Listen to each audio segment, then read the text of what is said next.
there, and welcome back to Weird Soda for Life. Today, I can't wait to espresso my satisfaction about this soda. Ah? Ah? You get it anyway. Welcome back.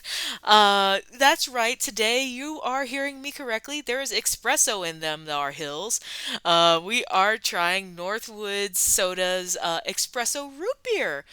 This is another one from the Museum of Root Beer, so shout out. But fun fact, of course, although the Museum of Root Beer is in Wisconsin, this one is from, you guessed it, the Mitten. That's right. It is a Michigan-based root beer, and I have to admit, I'm a little tired. Uh, I'm this in addition to my current job, I'm also taking a college course, and it is midterm. So, admittedly, I need this espresso for reasons. Do not judge me.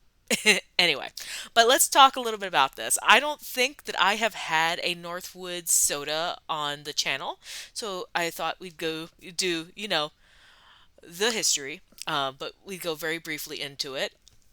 So first things first, as I said before, Northwoods Soda, and actually that's Northwoods Soda and Syrup Company, is actually a small family-owned business in Traverse City. Now, when I think of Traverse City, I think of cherries. I don't necessarily think of root beer, but hey, what do I know? But they were founded in 1988 by Bill Fosdick. For those of you who I was going to say live in Michigan, you may have seen things like Wild Bill's root beer. Well, that's this guy. It's family owned today. As you can tell from the math, it's been around for over 35 plus years. It's still in business today. Bill's wife, his daughter, his son, and his stepson all involved in it.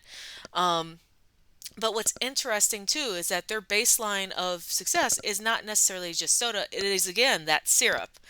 And that sort of brings us to how this got created. Um, is what's really interesting about this too, and I'll show you when we look at the bottle. But on here, not only is credit given to Northwood Soda, but it's also given to Roast and Toast Coffee Shop. Roast and Toast Cafe, which is which is in Petoskey, Michigan. Um, my understanding of the deal is this. So first things first, Northwoods was selling syrups to um, Roast and Toast, and to flavor like their different coffees and stuff like that. But it turns out what Roast and Toast was doing, was taking shots of espresso and putting it in Northwood Soda's Wild Bill's root beer. Say that 5 times fast. And so the cool thing about it was, so they're doing this, they're creating their own like thing, and it became a super popular hit at the coffee shop. And of course, Bill hears about this, goes and tries it, and was like, oh, we should bottle this. Like, this is great. Love that you guys discovered it. We gotta bottle this. And so now, even there's not really a timeline. I do know by 2015 this existed, so you at least have a collaboration of over 10 years. Um, but the cool thing about it is that not only does he go, brilliant idea, let's take advantage of it. Um, uh, they included roaster. The roaster is still in business today. I think that's super cool to make sure to acknowledge like who created the idea. And to this day, the espresso that is in here that apparently we're going to try is from Roast and Toast. So this is a collaboration that is still going strong today. I think that's kind of cool to see two small businesses like get together and come up with something pretty awesome. Um, with that, let's take a look at the bottle. Whoops. Stay down. Thank you. All right. So you can see up here, sit back, drink it in. Let's see. All right. Yeah, look at that. And a cat hair. I love this journey that we're on. Um, but the cool thing about it is that, like, again, so you can see right here, you could see a shot of espresso in every bottle. You can see down here the Roast and Toast Petoskey.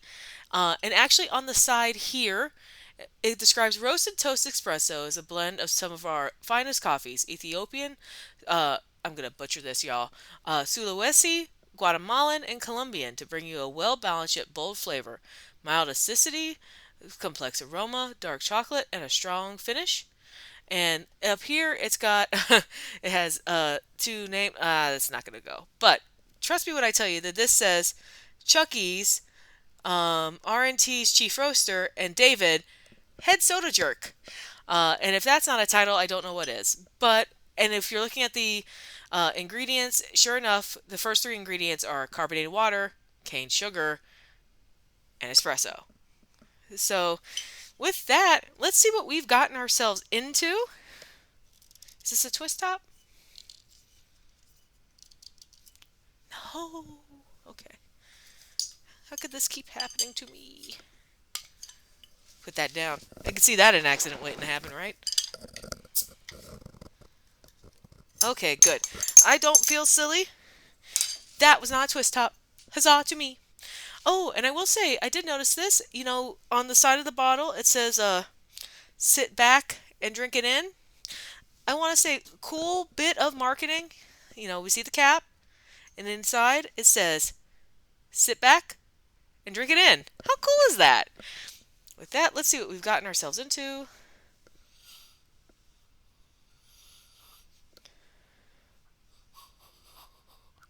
Well, I will say, it does smell a little root beer-ish and a little coffee-esque-ish. So it does kind of smell like it says on the bottle. So, uh, I guess let's see what we're doing. Bottoms up.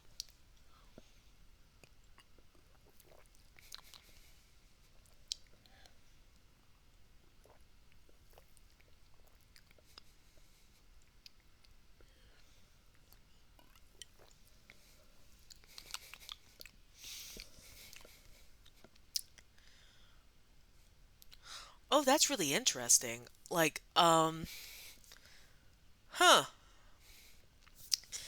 Okay, I'm going to describe something to you that's going to sound not good, but I'm going to assure you that it is quite tasty. Have you ever had coffee with wintergreen gum? I know, that sounds awful. Um, but yeah, so the coffee flavor in that is quite strong. I'm usually not a coffee person, so I wasn't quite sure how I was going to land on this. But the interesting thing about it is that in addition to the coffee, right, you're getting that root beer, but root beers, of course, have different shades of different things. And this particular root beer leans heavily into like wintergreen gum is really the best thing I can think of. And I know that sounds disgusting. You have your root beer, you have a little bit of that bite, although it's quite mellow in comparison to the coffee flavor, the espresso. Um, but in that root beer ness, you can taste the hints of wintergreen, and that's been utterly fascinating. I would drink this again, and luckily for me in Michigan, it is pretty readily available. Although Northwoods Soda is a small batch soda maker. In Michigan, they have a pretty decent distribution. However, if you're looking outside of Michigan, you may have to buy it online. They don't really do a lot of distribution outside of the state. Um, but if you're intrigued by what I've just described, you should try this. Um, Again, as a not coffee lover, this should be something that I wouldn't have been that thrilled about, but it's very good, and I enjoyed it immensely.